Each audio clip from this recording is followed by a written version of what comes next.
Hi, and welcome again to Storytime, Windrush Farm. Today's story is about two girls that had a rivalry problem. It's called The Storm.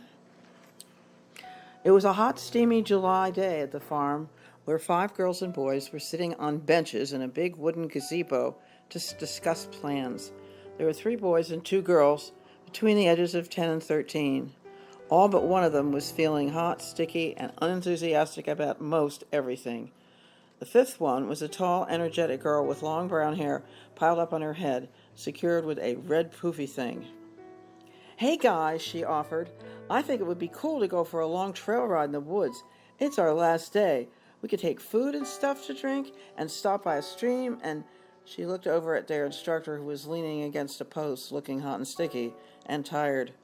"How about it, Marie?" she said. "Instead of doing drill team or having a horse show, it's too hot for that. Right, guys?"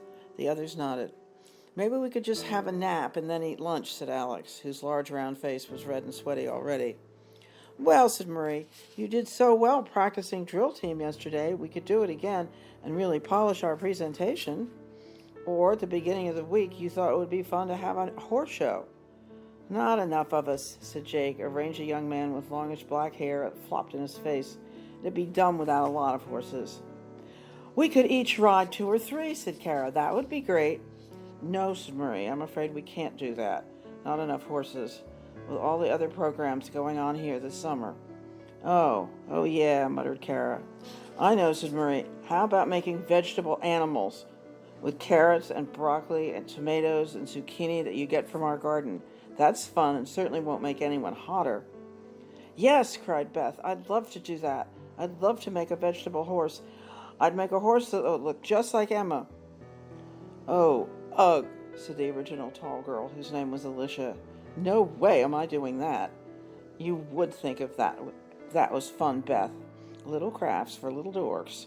"I am not a dork," said Beth. "You just want your own way all the time, Alicia. No one wants to go for a long hot ride, so you are nasty about it." Before any more angry words were exchanged, Marie cut in. "I know. How about this? We'll go do our barn chores and spend just a little time, weeding the garden. Then you can pick the vegetables you want to use. We'll come back here and make the vegetable animals. Then at lunchtime, we'll tack up the horses, grab our lunches, and go on that trail ride. How does that work for everyone?" They all agreed, and the little group headed up the hill to the barn. All of them were there at Windrush Farm for a week to learn horsemanship, horse care, a little bit of riding, to help plant, weed, and harvest the vegetable garden, take care of the hens, read stories, keep journals, and write stories of their own. It's a busy schedule, and they all loved it. Mostly they all got along, except for Beth and Alicia. "That's the pitchfork I always use." "Beth," said Alicia, "get a different one." "Hey, Alicia, what difference does it make?" "Plenty. Some of them are missing tines. Some of them are too heavy. I picked that one the first day. It's mine." "That's not fair." "Who cares about fair? Give it to me." And Alicia would have grabbed it away from Beth, but just then there was a commotion in Nick's stall, and they all went to look. A loose window had slammed shut, spooking the big golden horse, and he was going round and round in his stall. They quieted him down, and then they all looked out the window. "Wow, it's gotten really windy," said Jake. "Yeah, and the clouds are coming in. I hope we're going to have time to go on our ride." But the clouds came along very slowly, despite occasional strong gusts of wind, and soon they'd finished their barn chores. Not before Alicia had grabbed Beth's water bucket, telling her she hadn't cleaned it, and Beth had grabbed it back while the water had splashed on both of them. Not before Alicia had taken Emma's new halter and tried to put it on her pony, Wanda. Not before Beth had poured Wanda's grain into Emma's bucket. Not before a forkful of manure had strangely landed on Beth's head. Beth screamed, and Marie grabbed both girls by the shoulder and told them, with her face inches from their noses, "Any more of the silly fighting, and you could stay home from the trail ride." Actually, Beth didn't care if she went on the trail ride. She could just hang out with Emma and feed her carrots. She didn't want Alicia to think she'd won. Next, they cleaned the hen house, and Alicia found 2 eggs. Then they went over to the garden, where they weeded along rows of beans and beets. Beth saw Alicia sit down on the edge of the garden and take her eggs out of her pocket and start rolling them around in the grass. Beth sidled up to Alicia, and the eggs made her foot slip. "Oops," she cried. "Oh dear, I stepped on one of your eggs, Alicia. Too bad."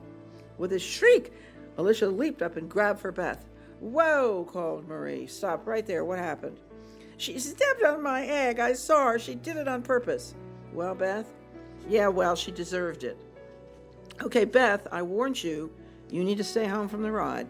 What a shame. You two girls just can't try to get along." Beth started to protest, but then realized it wouldn't do any good, and besides, now she could stay home and be on her own with Emma, away from Alicia.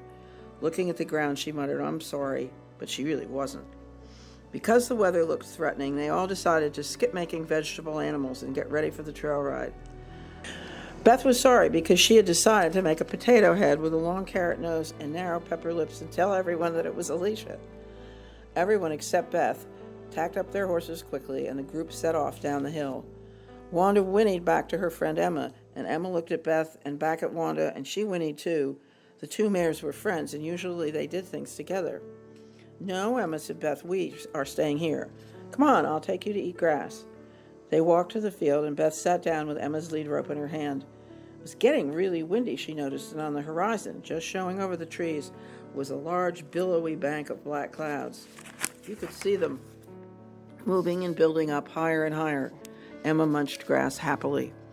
Beth lay back in the grass. She wondered where they all were on their trail ride now. She pictured Alicia trotting along on Wanda, laughing and enjoying herself. She scowled. Then there was a low growl of thunder. Emma raised her head and stared. Beth sat up. "Hey, that storm is coming fast," she said to Emma. "Let's go down the road and see if they're all coming back again to escape from the rain." "Ha," she thought.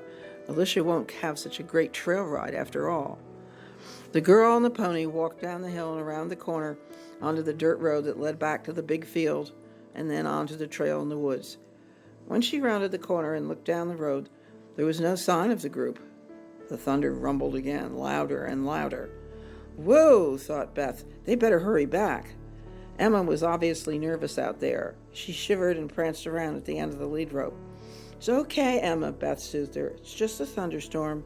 But Beth didn't feel quiet and peaceful either.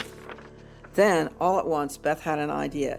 "Emma," she said, "let's us ride out and tell them to get back here." Without stopping to think about whether or not this was really a good idea, she threw the lead rope around Emma's neck and fastened it on the other side of her halter, making reins. Then, leading her over to a big log jump in the field, she climbed up, pulled Emma alongside of it, and scrambled onto her back. Emma sidled, but when Beth pulled on the makeshift reins, she obeyed and walked quietly, well, fairly quietly. They headed down the road, and Beth urged Emma into a trot. The wind was really gusty now, blowing hard in their faces. Beth felt a splatter of rain, and this time the thunder sounded way closer. It boomed. Emma jumped and skittered sideways, but Beth hung on tight with her knees and talked quietly to Emma till she calmed down. They were trotting toward the back of the big field when suddenly Beth heard screaming, and looking toward the woods where the trail began, she saw a pony come bolting down the trail and out into the field. Oh no, it was Wanda, and clinging to her neck was Alicia. Afterwards, Beth always wondered why she did what she did then, because it was Alicia who she hated, Alicia who was the biggest pain in the neck ever. But when Beth and Emma saw Alicia and Wanda come tearing down that trail, both of them rode as fast as they could to help her. At first, Beth wasn't sure what to do. She had vague visions from long ago cowboy movies and stories she'd read of riding alongside and grabbing the reins, but in a split second she knew she couldn't do that. Only super riders could do that. So they did the only thing that they could do. As Wanda came galloping toward them, Beth turned Emma across her path and pulled her to a stop. Emma was scared. She wanted badly to get out of the way, but Wanda was her friend and she was in trouble, and Beth asked her to stand.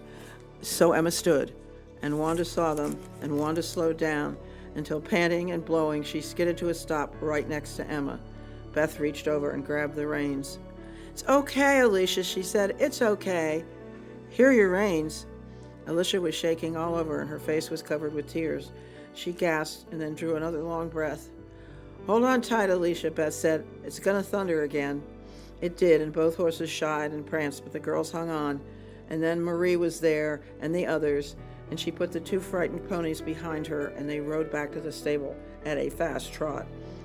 Once they had rubbed down the ponies and put them in their stalls with a little hay, Beth and Alicia walked slowly out of the barn. "Wow, Beth," said Alicia, "that was amazing. You saved my life." "Oh, probably not," said Beth. "You would have made it back." "I don't know," said Alicia. "I was so scared when Wanda bolted. I was so afraid I'd fall off." "Well, you didn't," said Beth, "and now it's all okay." Alicia turned to Beth and threw her arms around her neck. "Thank you, Beth," she said.